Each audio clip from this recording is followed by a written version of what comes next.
São Paulo, 1964. A wealthy Brazilian industrialist hands his 4-year-old son a cart built from a lawnmower engine. It was meant as a toy. It became something else entirely. That boy was Ayrton Senna, and he would grow into the fastest man ever to race in Formula One, a driver so consumed that rivals feared not just his speed, but his willingness to die. What began as a father's innocent gift became an obsession that nothing and no one could contain. Ayrton Senna was born on March 21, 1960, in the leafy Santana district of São Paulo, the second child of Milton da Silva and Neide Senna. The family lived comfortably, their home set apart by a private garage and a well-stocked workshop, rare luxuries in a city marked by sharp contrasts. Milton ran a successful car parts business. His engineer's hands built more than just a living. They built Ayrton's first kart. The machine came together in 1964, when Ayrton was 4. It was a squat, homemade contraption with a lawnmower engine and the number 007 painted on its side, a nod to James Bond, and as Milton joked, it was a license to win. At first, the kart was meant to help Ayrton's coordination. He was a shy, awkward boy, sometimes clumsy off the track, but behind the wheel, something clicked. On the sloped pavement of Rua Peter, Ayrton and his friends, Roberto Cavogian and Alfredo Popesco, pushed the little cart to speeds that startled even the adults, 60 kilometers per hour, with nothing but willpower and a thin helmet for protection. Ayrton's obsession was instant and total. Neighbors remember him circling the block for hours, his hands white-knuckled on the steering wheel, his face set in a concentration far beyond his years. Milton watched with pride, but also with unease. Letters from those years reveal a father torn between encouragement and fear. He taught Ayrton the basics of mechanics and kept a close eye on every bolt, but his notes to his son warned that speed without control ends in tragedy. He insisted that Ayrton keep up with school, and sometimes tried to set limits. No racing after dark, no skipping homework for kart practice. But the pull of the track was stronger than any rule. In those early days, the garage became a sanctuary, a place where father and son negotiated the boundaries of ambition and caution. The 007 kart, battered and rebuilt, was more than a toy. It was the beginning of a lifelong obsession and a silent agreement that for Ayrton, ordinary life would never be enough. Ayrton Senna arrived in England in February 1981 with a suitcase, a racing helmet, and the weight of expectation that money could not ease. The flat in Norfolk was cold, barely heated, and crowded with other hopefuls, young men who scraped by on instant noodles and second-hand jackets, each chasing the same impossible dream. Senna washed cars at local garages and took odd jobs just to stretch his budget. The letters he sent home spoke of loneliness, of rain that never seemed to stop, and of the struggle to make every pound last until the next race. Yet, even as the damp crept through the walls, his ambition only grew sharper. The British racing scene was indifferent to pedigree. On the track, Senna was just another outsider, a Brazilian with a strange accent and a relentless work ethic. Local mechanics remember him as both reserved and fiercely demanding, never satisfied with a setup, always searching for a fraction more grip. Flatmates would recall nights when he dissected every lap in silence, eyes fixed on the ceiling, replaying mistakes, and imagining perfection. That season, in the battered yellow and black Van Diemen, Senna claimed 12 victories out of 19 starts in Formula Ford 1600. His driving was precise, almost surgical, yet there was a raw edge that unsettled the regulars. Wet races became his signature. Where others tiptoed, he attacked, finding speed in conditions that left rivals spinning. The Ford media kit from that year described him as the most promising newcomer on the grid, but behind the headlines was a young man who lived with constant doubt, writing to his family about the fear of failure, the ache of distance, and the price of chasing something that could slip away at any moment. There was no guarantee of a future in Formula One. In England, privilege meant little. The cost of ambition was measured in cold nights, missed meals, and the slow erosion of certainty. But Senna endured, driven by something deeper than comfort or fame, a need to prove that talent, when tested against hardship, could become destiny. Rain lashed the narrow streets of Monaco in May 1984, turning the Grand Prix into a test of nerve and vision. In the Tolman Heart, a car written off by most as midfield machinery, Ayrton Senna started 13th. By lap 12, he was already picking off established names like Alboreto, Lauda, and Arnoux, each pass a statement that raw speed could rewrite the order. The FIA timing sheets from that day show Senna's lap times dropping as the track grew more treacherous. He found grip where others slid, his hands almost trembling with the effort as he hunted down the leader, Alain Prost. On lap 31, with spray blanketing the circuit and the world watching, the race was stopped. Senna crossed the line in second place, his visor streaked with rain and disbelief. The official result read P2, but the message was clear. Formula One had a new force. That drive in Monaco was no outlier. Within a year, Senna joined Lotus, a team searching for resurrection. Gérard Ducarouge, the French engineer behind the Lotus 97T, believed a car should respond to a driver's instincts, not just his calculations. The blueprints for the 97T reveal a chassis built for feel, with quick steering, supple suspension, and a turbocharged engine that demanded respect. Senna adapted instantly. In Portugal, just his second race for Lotus, he delivered a masterclass in the wet, leading from pole to the flag and lapping all but one rival. The victory, his first in Formula One, came by over a minute. He wept on the podium, not for the cameras, but for the years of sacrifice and doubt. That season, Senna won again at Spa, then Detroit, each triumph a blend of violence and grace. Engineers spoke of his ability to sense the car's limits, to dance with it at speeds that defied logic. Ducarouge called him a driver who listens to the car's soul. By the end of 1986, Senna was no longer a prodigy. He was the standard by which others measured themselves. Every lap, every risk, every act of brilliance or defiance was proof that he belonged among the immortals. Suzuka, late October 1989. The championship hangs on a knife edge, and the rivalry between Ayrton Senna and Alain Prost has become something more than a contest of speed. Lap 46 at the chicane, Prost closes the door, Senna lunges for a gap. The cars tangle, wheels locked, Prost climbs out, certain he is champion. Senna, engine stalled, is pushed by marshals and rejoining the track in defiance of expectation, and as the stewards later decide, the rules. He crosses the line first, but the victory is stripped away. The official minutes cite Article 43.2, disqualification for rejoining the circuit unsafely.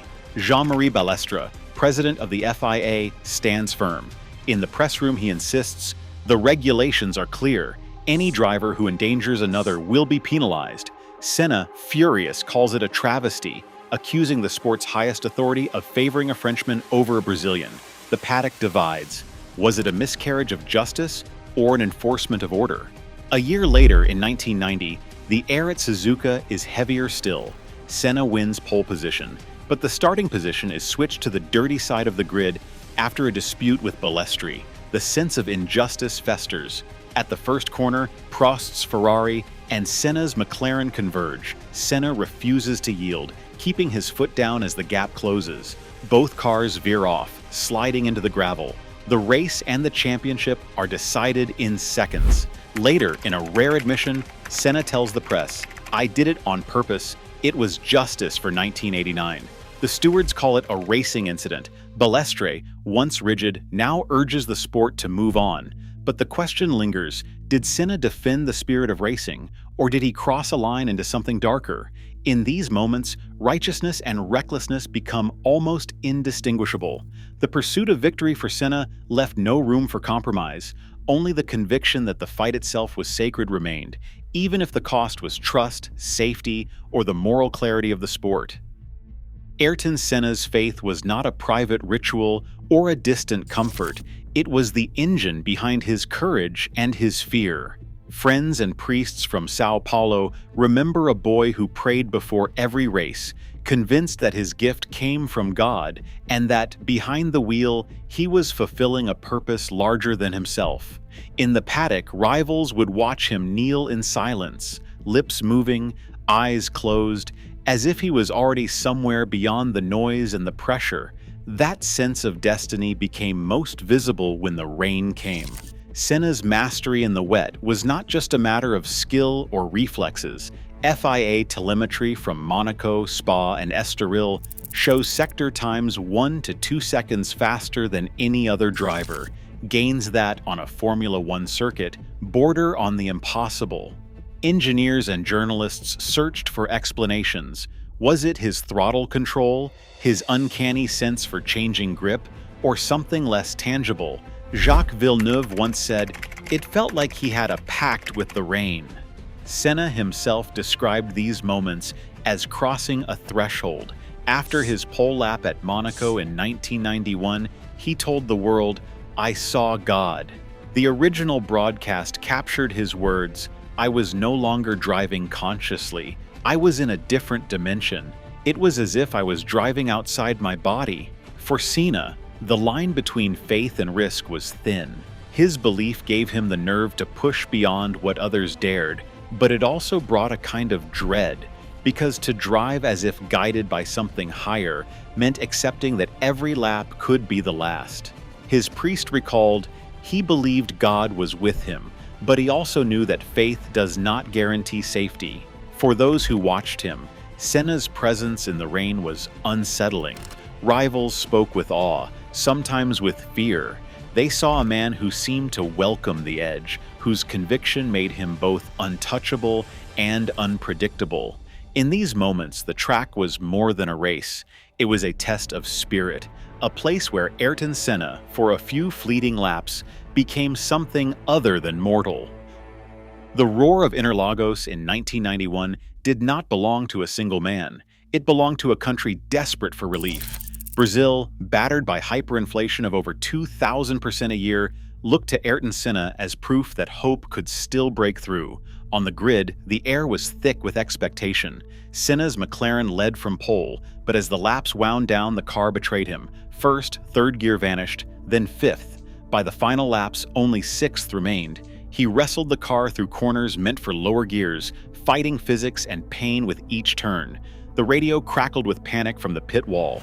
Mechanics watched his lap time slip, then stabilize. Senna's arms locked, muscles cramping, sweat stinging his eyes. He spoke to no one. Each shift was a gamble. One mistake and the gearbox would seize for good. Behind him, Riccardo Patrese closed in. The crowd, sensing disaster, screamed his name in waves. In those final laps, Senna drove in agony, the car bucking and stalling beneath him. When the checkered flag fell, he crossed the line with barely a lead, then slumped in the cockpit, unable to lift his arms. The radio caught only ragged breathing. On the podium, he wept openly, tears mixing with rain as the anthem played. For a nation battered by crisis, this victory was more than sport. It was a rare moment when endurance triumphed over circumstance, and the burden of millions found release in a single exhausted champion. Imola, April 29th to May 1st, 1994. The weekend began with a crash that rattled even the most hardened paddock veterans. On Friday, Rubens Barrichello's Jordan launched over the curb at Variante Alta, hit the fencing, and came to rest upside down. Marshals scrambled. Barrichello, unconscious, was pulled from the car with a broken nose and arm. He survived, but the mood shifted. Drivers gathered in the medical center, eyes searching for reassurance that would not come. Saturday brought no relief. Roland Ratzenberger, a young Austrian in his first full season, crashed at 314 kilometers per hour during qualifying. His front wing failed on the straight before Villeneuve corner. The impact fractured his skull. Medical staff reached him in seconds, but the telemetry was merciless. No heartbeat, no chance. Senna, shaken, walked the pit lane in silence. He folded an Austrian flag, intending to honor Ratzenberger if he reached the podium on Sunday. Sunday, May 1st. The start was chaos, with debris, a safety car, and tension mounting. On lap 7, Senna's Williams left the track at Tamburello at 211 kilometers per hour. The right front suspension pierced his helmet visor. Medical teams rushed to the scene. FIA telemetry and ORF broadcast footage captured the stillness that followed. Senna was airlifted to Maggiore Hospital in Bologna.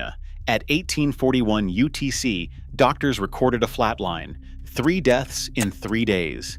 For the officials, the track marshals, and the medical responders, the cost was measured in seconds and silence. The world outside waited, not yet understanding what had been lost. On May 3, 1994, the Brazilian government published an official decree in the Federal Gazette. 3 days of national mourning, Flags dropped to half-mast on every public building, schools closed, television and radio fell silent except for the news. In São Paulo, the city braced for something it had never witnessed. By dawn, the streets filled with a slow-moving tide. Workers, children, pensioners, families carrying flowers or homemade banners. Police reports estimated 3 million people lined the procession route from the airport to the Morumbi Cemetery. The numbers defied belief, but the images left no doubt. Every overpass, every balcony, every inch of sidewalk was claimed by those who felt they owed Senna something: gratitude, pride, or simply the need to say goodbye. Rede Globo's live broadcast ran without commercial interruption. Anchors wept openly on air. The funeral cortege crept forward, the hearse draped in the green and yellow of Brazil, followed by the folded Austrian flag Senna had meant to raise for Roland Ratzenberger. The silence was broken only by spontaneous applause or the chant of his name, Ayrton, Ayrton. In the crowd, strangers embraced, some knelt in prayer, others stood motionless, eyes fixed on the passing casket. It was as if the loss had stopped time itself. At the cemetery gates, Viviane Senna stepped forward. Her voice, steady but raw, carried over the crowd. She spoke of Ayrton's love for his country, his belief that talent was a gift to be shared, and her family's decision to channel grief into something lasting. The moment did not bring closure. It opened a wound that ran through the fabric of Brazil, a rupture that would demand meaning in the years to come. The work did not end with mourning. Viviane Senna, refusing to let her brother's loss hollow into bitterness, established the Ayrton Senna Institute in 1995. The Institute's mission was clear: expand opportunity for children who, like Ayrton once had, looked at the world and saw impossible barriers. Over the decades, the Institute has reached more than 1 million students across Brazil, working in nearly 2,000 schools. Its programs tracked in annual reports and measured by independent studies. The focus is literacy, STEM, and the confidence to imagine a future beyond circumstance. Teachers trained by the Institute speak of classrooms transformed, not by charisma, but by structure, resources, and the belief that talent must be nurtured, not left to chance. Formula One itself was forced to confront what had been ignored for too long.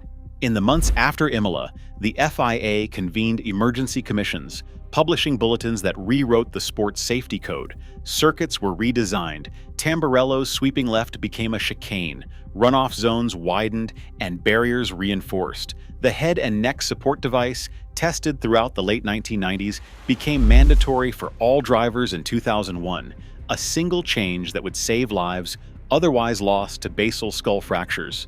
Medical cars, once a formality, now shadowed the opening laps of every race. Crash data recorders, telemetry, and standardized CPR protocols became as much a part of Formula One as speed and risk. These reforms did not erase the cost, but they honored it. The Institute's classrooms and the FIA bulletins are two sides of the same answer to tragedy, a refusal to accept that greatness must be paid for in blood. Through education and safety, Senna's legacy endures, not as a monument to loss, but as a promise that the pursuit of excellence can serve life, not just glory. In the cockpit, Senna blurred the line between faith and fatalism, racing with a conviction that terrified rivals and inspired millions. His victories brought Brazil hope, but his flaws made him human. Today, Formula One still chases his impossible standard: speed as devotion, risk as revelation. To revere Senna is to accept contradiction. His legend endures because it refuses to resolve. Thank you for watching.